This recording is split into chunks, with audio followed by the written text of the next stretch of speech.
نحمده ونصلي على رسوله الكريم. أما بعد فأعوذ بالله من الشيطان الرجيم. بسم الله الرحمن الرحيم. قال الله تبارك وتعالى في القرآن المجيد والفرقان الحميد: وما أرسلناك إلا رحمة للعالمين. قابل قدر شرکاء جلسہ اور حکم حضرات، محمد عربی کے احسانات کو گنوانا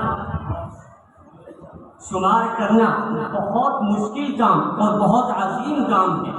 پیغمبر اسلام کے احسانات کی وجہ سے آج بھی ملت کی حیات و روح باقی ہے. پیغمبر اسلام کے احسانات کے توفیل آج تک اس ملت کی حیات و روح باقی ہے.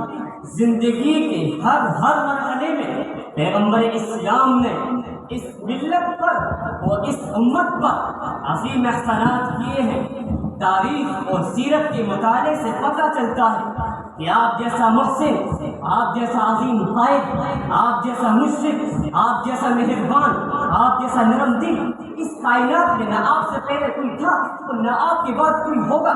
محمد عربی کے احسانات میں سے ایک عظیم احسان یہ بھی ہے کہ محمد عربی نے اہل اسلام کو ہاتھوں کے درمیان امتیاز کیا، ہاتھوں کے استعمال کی تمیز سکھائی. آج بھی اہل یورپ کانٹوں اور چمچوں میں الجھے ہوئے ہاتھوں کے درمیان تمیز نہ کر پانے کی وجہ سے.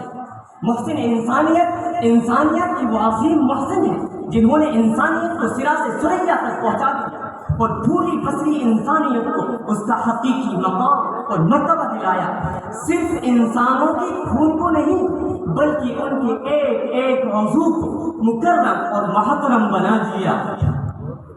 محسن انسانیت کا اس انسانیت پر احسانات کا ایک پہلو یہ بھی ہے کہ آپ نے سب سے بڑھ کر انسانیت کا اور انسانی مساوات کا پیغام دیا کہ لا فضل لعربی علی عجمی ولا لعربی علی عجمی ولا لاسود علی احمر ولا لاحمر علی اسود الا بالتقوی.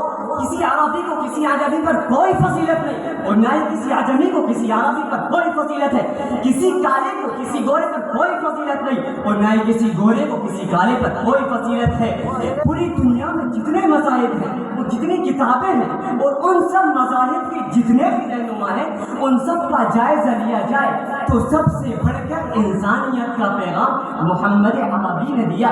وہ عورت جسے پیروں تلے ڈھونڈا جاتا تھا، جس کی تحقیر و تذلیل کی جاتی تھی، جسے معاشرے میں کوئی اہمیت نہیں دی جاتی تھی، اس عورت کو پیغمبر اسلام نے عزت کے مقام بلند پر پہنچا دیا.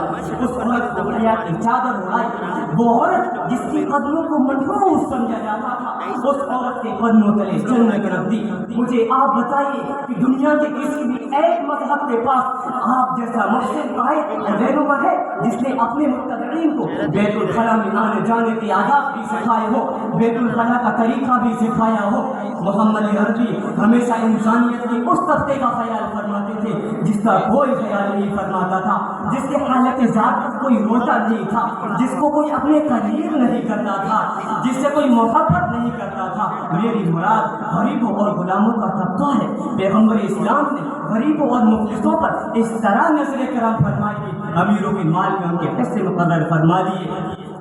آپ اتنے مشرق، اتنے کریم، اتنے مہربان تھے کہ آپ نے ایک کالے کلو کے ادنا سے غلام کو مؤذنوں کا سردار بنا دیا. وہ بلال حبشی جو پہلے دوسروں کی آواز سن کر دوڑتا تھا، آج لوگ اس کی آواز سن کر اپنے نرم گرم بستروں کو چھوڑ کر دوڑ پڑتے ہیں. وہ بلال حبشی جو اوپر چڑھ کر آذان دیتے ہیں اور پیغمبر اسلام سے بیٹھے ہوئے ہوتے ہیں. میرے قلبوں کو بھی نصیب ہو تیری ذات سے وہی نسبتیں، وہ جو عظمتیں تھیں اویس کی، جو رابطے تھے بلال کے. میں انہی چند رسول اکرم کے احسانات عظیم پر اپنی تقریر کو اس شعر کے ساتھ مکمل کرتا ہوں کہ نہ کلیم کا تصور نہ خیال طور سینہ، نہ کلیم کا تصور نہ خیال طور سینہ، میری آرزو محمد، میری جستجو مدینہ. وآخر دعوانا الحمدللہ رب العالمین.